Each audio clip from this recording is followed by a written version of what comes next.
Hi, I'm Coco Dove, Miss Trans South Carolina 2024, and on today's episode of the Trans South Carolina Project, we are at the Greenway in North Augusta, South Carolina.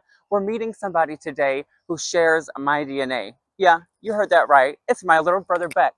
So sit down with us and get to know a little bit more about him. Thank you, guys.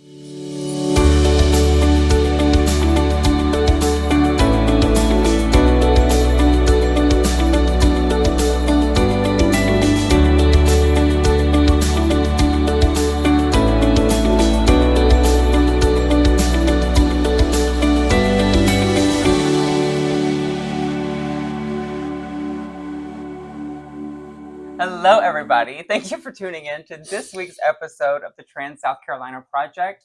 Today, we are sitting down with my little brother, Beck. Say hello, Beck. Hi. How have you been today? Been all right. Are you ready for an interview? Yeah. All right. We're about to interview Beck, get all the details about him, let y'all know a little bit about his story, and we're just going to have a nice kiki. All right. So, the way I work my interviews is we do a little break the ice thing, because I know answering questions can be hard for some people. And for me, asking questions is a little hard because I have a little bit of anxiety. You know, we both have a little bit of anxiety. We have all the same disorders. And so we're going to do a little break the ice, and then we're going to ask you the good shit. Sound good? All right. All right. Speed round. What's your favorite color? Green. What's your favorite holiday? Halloween. What's your favorite food? Ooh, pasta. Any kind of pasta. That's the correct answer. What's your favorite movie? Probably Practical Magic. Practical Magic, Sandra Bullock! Which leads me into the next question. Who's your celebrity crush? Zendaya. Zendaya and Tom Holland? And Tom Holland together, yeah. Yeah, that's 2 in 1. Yeah. What skill do you think everyone should have? See, I'm not even going to lie.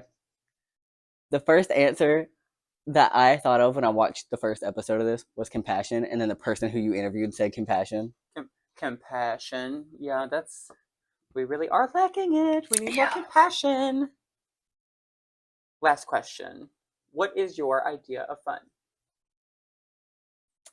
Honestly, probably just chilling around the house. Doing nothing. Doing nothing. You know what? As somebody who just works TVs. full time and then does extra stuff after that, I completely understand how much fun doing nothing can be.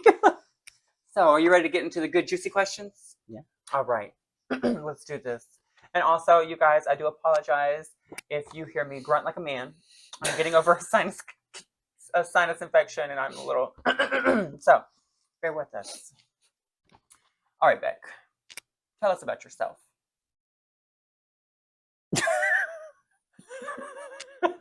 That's like the worst question. I know. Everybody hates that question. Whenever I do interview for pageants, they say, tell me about yourself. I'm like, I am me. Yes, I am. Yeah, honestly. Yeah. All right. So, scratch that question. Okay, We're moving to the next one.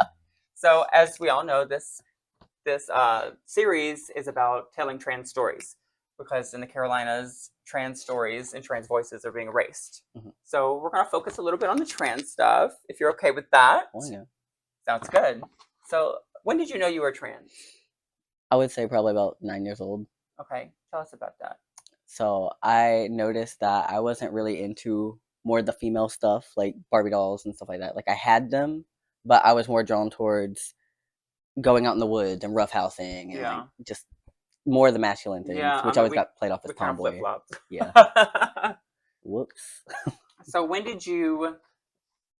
Because I know that it took you longer to decide to live in your truth. Mm-hmm. What made you decide to say, "Screw it, I'm just gonna do it.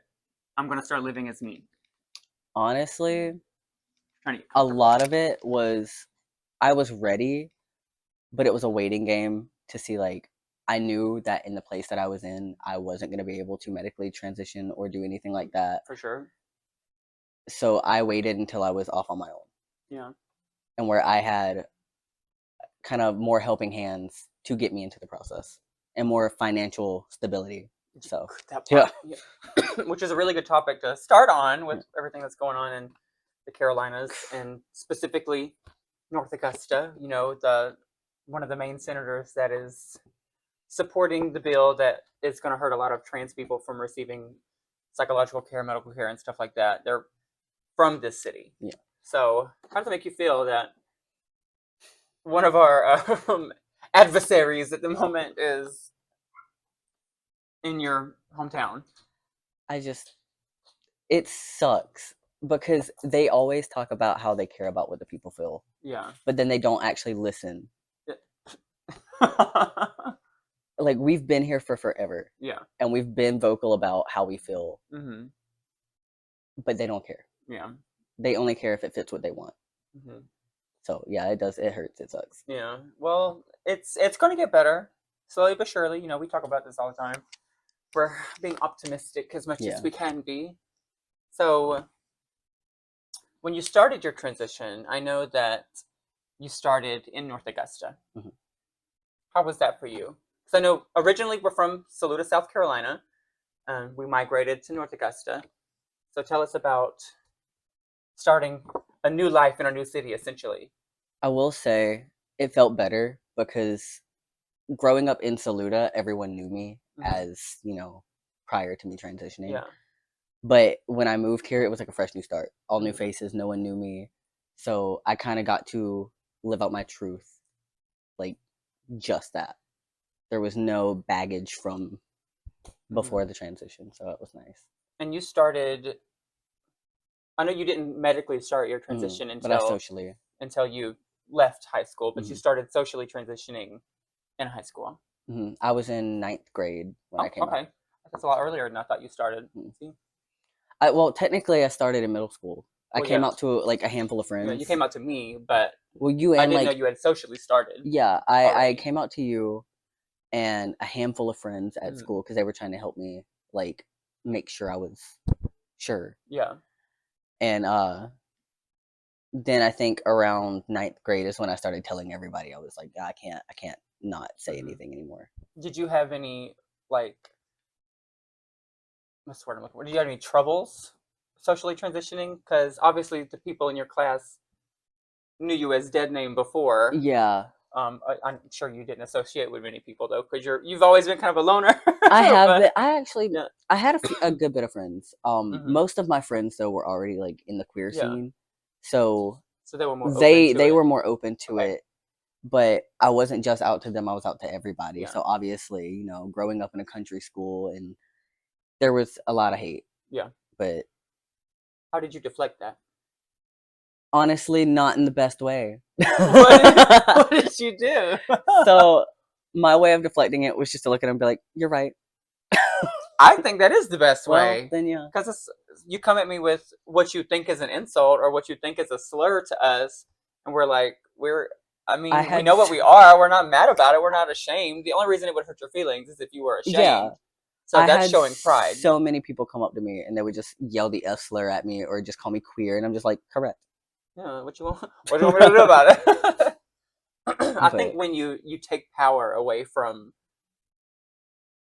people thinking they have power over you like that, yeah, then they kind of cease they're like, oh, to continue. well, this isn't They get working. bored of the bullying, which I think we need to act that way to our politicians as well. So with with Bill H 4624, um, part of the bill says that if somebody was to say a student was to start socially transitioning in high school, or even just experimenting with their pronouns or trying out different names, if a teacher or another faculty member in a school becomes aware of this, legally they will have to notify the family.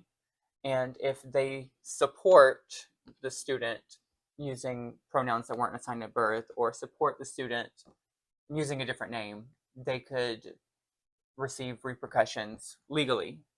How do you feel about that? I think it's stupid and dangerous. Mm-hmm.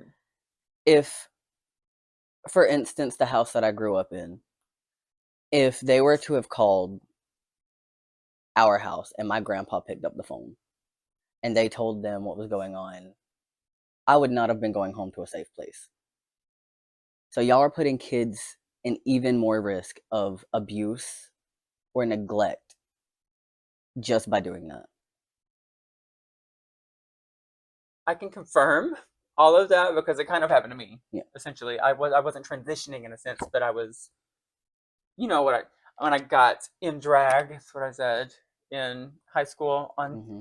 days I would sneak in and bring my stuff, and then they called the house and they snitched on me, and you know how it went. But Yeah. that's a story for another day.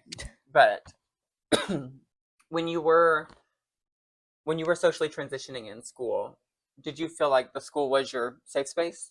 Yeah. I feel like in the school that I went to when I started socially transitioning, there was one teacher, or no, I take that back. There was two teachers that knew and that I felt really safe with. And you know both of these teachers. I don't know if I should name them. Yeah, don't name them. Don't Yeah, name them. because I don't want them to get in trouble. Yeah, But you know who I'm talking yeah. about. I know one of them. Yeah. Um, one of them you did a piece of art for. Okay. Yeah, I don't know who this is, but I'll work. tell you after this. Okay. But they were really big help. They both sat down with me at lunch one day and was like going through list of names, trying to help me Oh. pick out a name.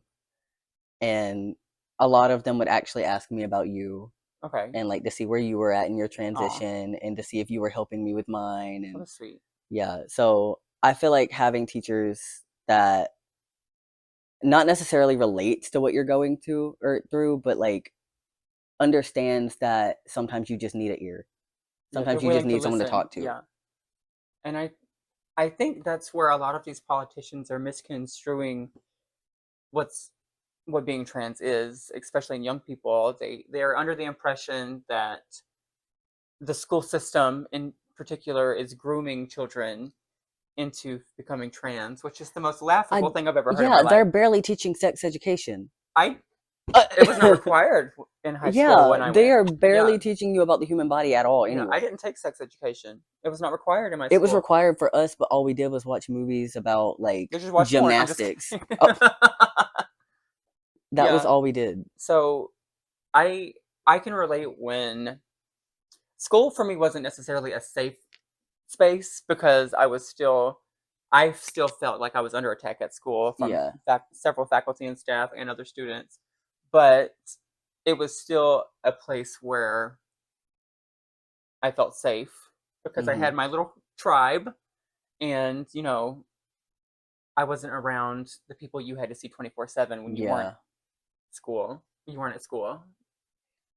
And So, I get yeah. the being attacked by teachers part. I had a few Yeah. that were like that. Some Okay, of tell them us were about here. that because some of my first bullies were teachers. Yeah, I actually had a teacher who I loved, and one day we were doing where he had separated the class into boys and girls, and it was we were doing like a guess that Disney movie something, Hmm. and he was like, "Okay, we're gonna do boys against girls," and then I sat with the boys.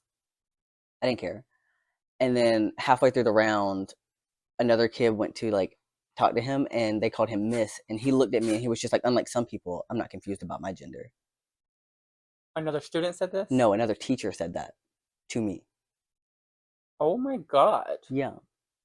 Did you report that at all? No. Not like they would have done Yeah. anything, but I had already been told by many faculty members that they didn't really believe me because of the other instance yeah. that was reported. And so I just gave up on even trying to snitch on anything at school. Okay. And then here, there was a teacher who attacked me almost every single day, telling me that she refused to call me by my correct pronouns. Um, she would always call me Miss, like she would enunciate it. It's so annoying. Like I already know Mhm. you're not gonna respect me. Don't Yeah. intentionally be Yeah. insulting. Like, oh my God. And whenever another student would call me by the correct pronouns, she would correct them. I would have started misgendering her. Like, I got you, mister.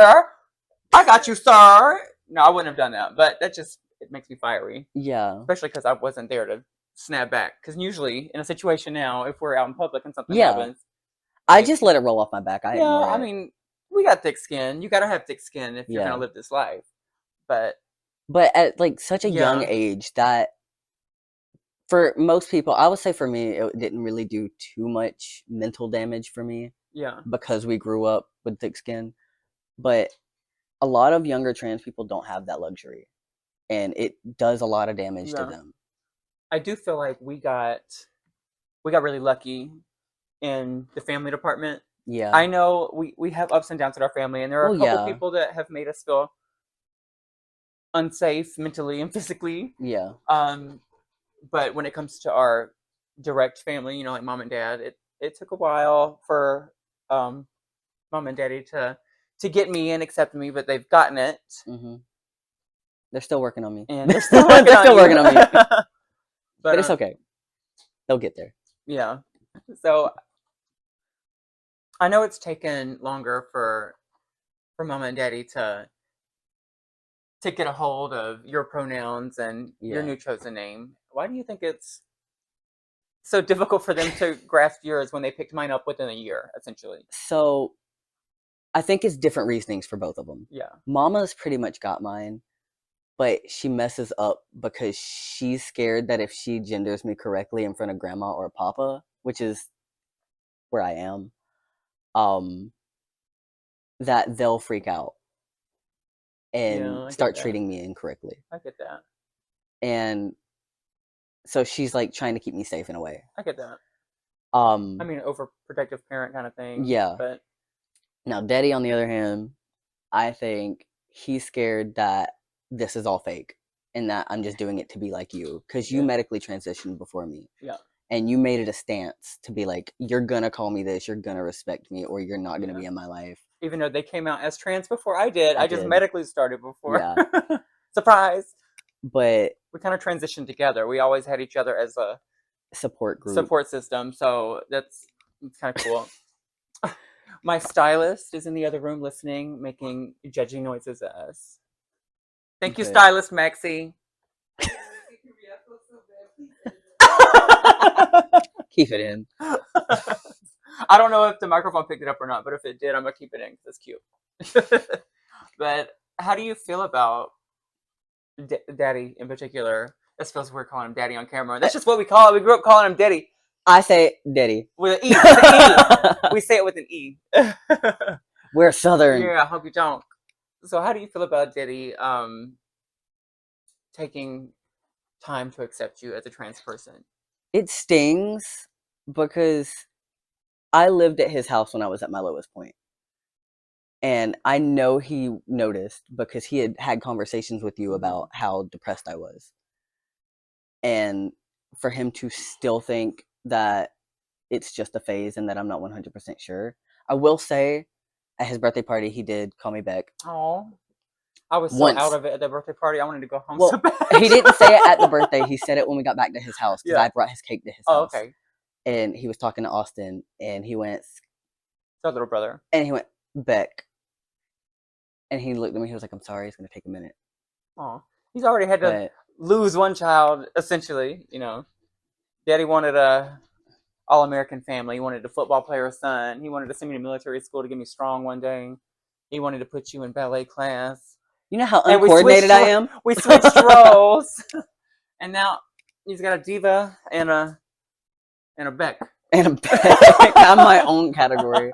It's true. I have like no interest. I'm so boring. You're not boring. You're gonna find that. You're still young. You have plenty of time I to do figure photography. out. That's it. So what do you consider to be your passion right now? Do you have one? No. No. Are you interested in exploring? I new literally hobbies have no time. Who are you telling? I mean, oh my God, in the day we live in today, you got to spend all your time just. I got a rent. full-time job. Yeah. And then I go home and sleep. You probably only get like 3 hours of sleep too. So, are you interested in finding new hobbies though? Or I mean, yeah. It would be nice to have something to do other than just sit down and watch Netflix. Yeah. What's your dream job? Oh, probably wildlife photography. Yeah. I think I've been saying that since elementary school. You have. What if you could be a wildlife photographer today and you could pick any area to go to and take pictures? What animal would you want to? Outback go see? kangaroos. You want to go see that? I want to see kangaroos so bad. Yeah. I ate a kangaroo this weekend. Yeah, me too. Oh yeah. Yeah, we there's this place. It tasted horrible. No, it did not. It was so good. It was very gamey. It was very so gamey. unseasoned. It was a jerky, but it was Exactly. not nasty, Maxie. You're a hater. You don't like exotic meats. I do, and it was nasty. I'm not gonna lie, it was really greasy. But if you can get past the grease or the fat or whatever, it was pretty good. If you say so. I enjoyed it. I think that would be really cool. I've always wanted to go to Australia. Me too. I just want to leave America. Like, I want to go explore. Just be able to say I did it once. Yeah. Just to be able to say, all right, dream destination. Dream destination? Aside from wildlife photography, where would you want to go? You could just get up and fly anywhere. And see, I used to say the UK, and I'm like, that's so boring now. But we're Anglophiles. I know, I still love the UK. I still love it. We want to go see the cows. But and all the that's like a for sure thing that I'm gonna do. Yeah, okay. So if I had to pick anywhere, I'd probably say Iceland. Damn right! I want to go to Iceland so bad. I think it's because I have an obsession with the Eurovision movie, and I just really want to go while watching in Husavik. Okay, so I wasn't sold on Iceland until I got my Oculus and I got that little geo map thing. You've just been walking around Iceland in your I VR. clicked a random spot in Iceland, and it brought me to this like lake of crystals. That's ice. No. Crystals. It was like they were mining these crystals. Oh my god! It was so pretty. I know. I've been trying to refind it because I lost signal and it went away. It was so pretty. It was so blue. Novel. Yeah. It was like it looked like turquoise. I want to go. It was so pretty. Okay. So yeah, that's I want to go there. Well, both of your top two choices were also both of my top two choices. Say less. Okay, let's get back to some. My third option would kill you though. I want to go to Alaska so bad. That would kill me. Fun fact: I have a urticaria, which is it's kind of like a skin allergy. If I'm in any weather that is lower than 60 degrees, my skin starts welting up, and I can go anaphylactic. But it's also in America. I'm allergic to the cold. It defeated the whole purpose of the question. Was if you could leave America and go anywhere. I would love to see Alaska though. It's so pretty. One of my dreams used to be to climb Denali, but obviously my dreams have changed. I just want sled dogs. I just said I wanted to go to Iceland though. I'm scared of the cold. I still want to go to Iceland. It'll be alright. Yeah. Guess I'll die. So back into some trans topics. When you started medically transitioning for the first time, what was your feeling when you took that first shot? So, you're the one who gave me my first shot. I'm no doctor. I did not know what I was doing. She gave me way too much. I did. There was like I messed it up. For the first 3 months, I was taking twice the amount I was supposed to be taking. My bad. It's okay though, because I'm good now. We got my husband to help. I'm good now. I know we got it leveled out. But it was the most euphoric feeling that I had ever had. Yeah. And I know it's not how it works, but when you gave me that first tee shot, it felt like changes had already started happening. Yeah. Which I know obviously they did not, but you just get the butterflies. Yeah, that's what it feels like because you're like, the light. I have testosterone in my body now. You were definitely lit up. We were sitting at my best friend Kat's house at her kitchen table, and gave him the shot, and he was just. I had never seen him smile like that. Beck's not somebody who smiles often, especially in a place he's. I have RBF been so bad. to once. And yeah, me too. But they were just grinning from ear to ear. I'd never seen them so happy. For like so the it was rest really of the weekend that we were there. Yeah. And now every time I go to Asheville, it's like I get that reminisce that like this is where it all started. Now you got to stamp on Asheville to keep wanting to go back. Well, I mean, I had that the first time I went. If you haven't been to Asheville, North Carolina, it is the most amazing place. Why are you fighting me? So, enough about North Carolina. This is about South Carolina. Tell us about how you feel being a trans person in South Carolina. What does that mean to you? Honestly, just don't quit biting me. Honestly, I like it. It's scary, but I feel like being out and proud here helps the younger generation who are still trying to like figure out who they are. It helps the older generation too. Yeah, I've had so many people message me, like people I used to go to school with, or people who heard about me from people I used to go to school with, asking how I did it and like how did I know type of situations, and just knowing that they have someone here that they can talk to is so nice. I feel like you were that at one point in Saluda.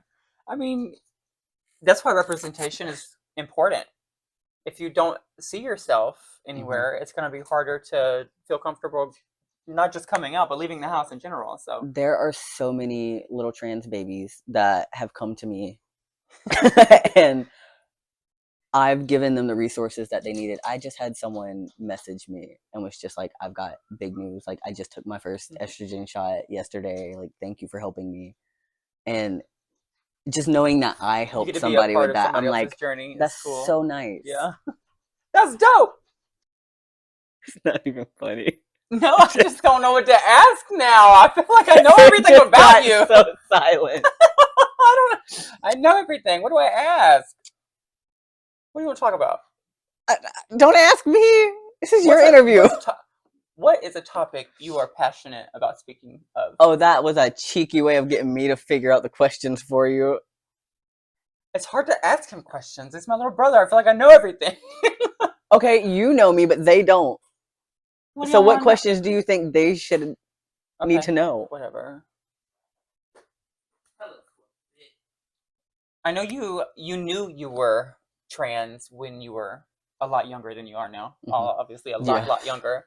So how was that for you living as a small child knowing you were in the wrong body? It was weird. It definitely felt uncomfortable, for sure. I will say I feel like I got lucky growing up being a redneck. Because no one second guessed when I only wanted to wear boy clothes or when I wanted short hair. Just a tomboy. Yeah, I'm just a tomboy. Yeah. It didn't start getting hard until I started, growing up and developing and everything. And then everyone was like, well, no, now you have to be like this. Yeah. That's when it got hard for me. Okay.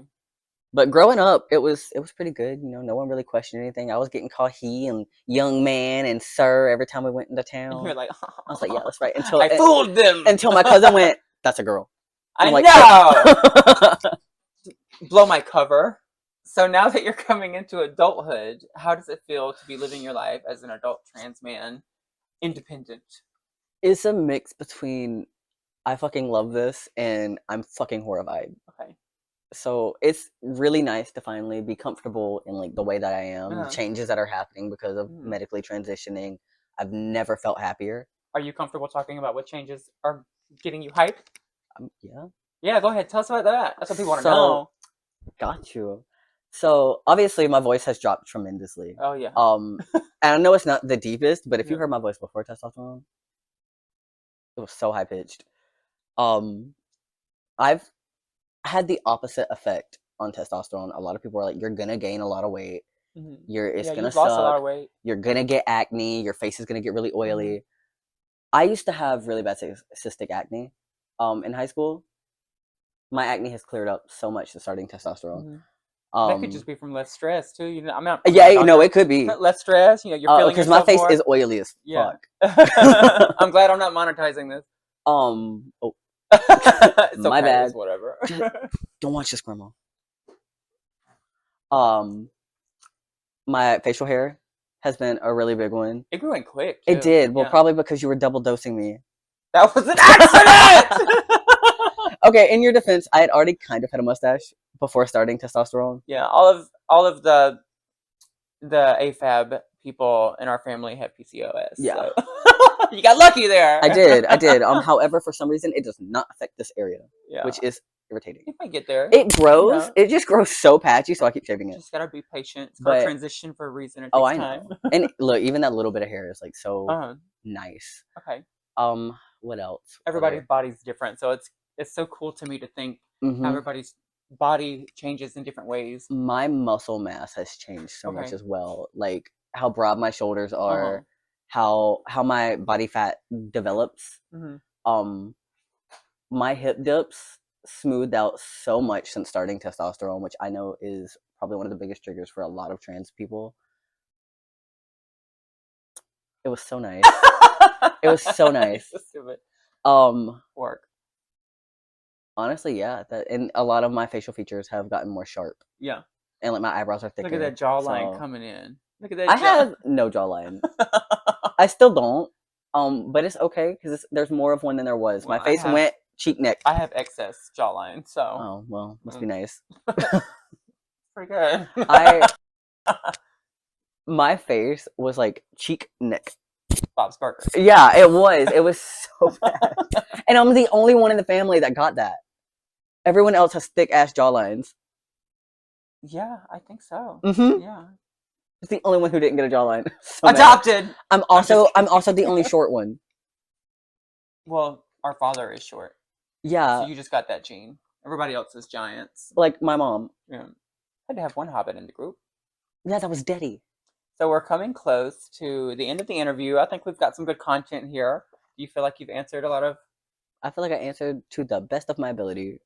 So, Is there anything else you would like to share before we cut off?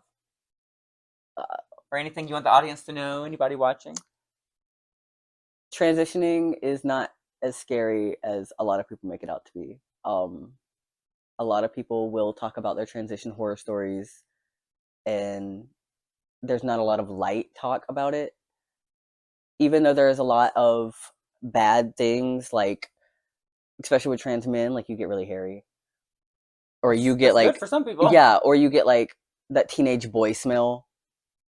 Yeah, you fucking stink. Yeah, you get some bad shit, but Just kidding. all in all, it's so worth it. Like if it's something that you know you need, it will make you so much happier if you just take that leap. And that's really all I got to say. So, for any trans youth that might be watching this, do you have a message to them? Keep talking. Keep being yourself. Don't be quiet because people want you to be. Short, sweet, keep it simple. That was Yeah. good. Do you have a message for the family of trans youth that might be watching this? Listen to them. Don't try and dismiss it because you're uncomfortable. Learn, adapt. You don't have to understand it to accept it. Do you have a message? One more message. One more message. Do you have a message for the politicians in South Carolina that are currently trying to put harmful bills on the floor against us? Keeping it PG because there are some things I want to say, but I'm not gonna. Be professional. Be professional, Beck. The same thing I said for the parents. You know, you don't have to understand it to accept it. Just know that we're here and we're not going anywhere. Like even if y'all try and pass these bills, like we're just gonna be here even harder. Like we're just gonna keep talking. We're gonna keep being loud. And that's on period. Yeah. That was good. That was good. Thank you so much for. Oh. Oh, I just smacked the shit out of the dog. Whoops. Animal abuser. Thank you so much for being a part of this episode. You are welcome. Yeah. That's all I have to say to you. Yeah. I'll go home now. You suck. I'm just kidding. Thank you again, for real. You're welcome. For being part of this episode. I know there are people out there listening that really enjoyed your story, and some people watching this may have needed your story, so it means a lot that you would share this. And with that being said, you guys make sure to tune into the next episode. We've got some great guests coming up. We're going to be speaking to a recording artist. We're going to be speaking to somebody running for office. We're going to be speaking to all kinds of amazing people all in the Carolinas. So stay tuned and get ready for more Trans South Carolina Project episodes. Bye, you guys.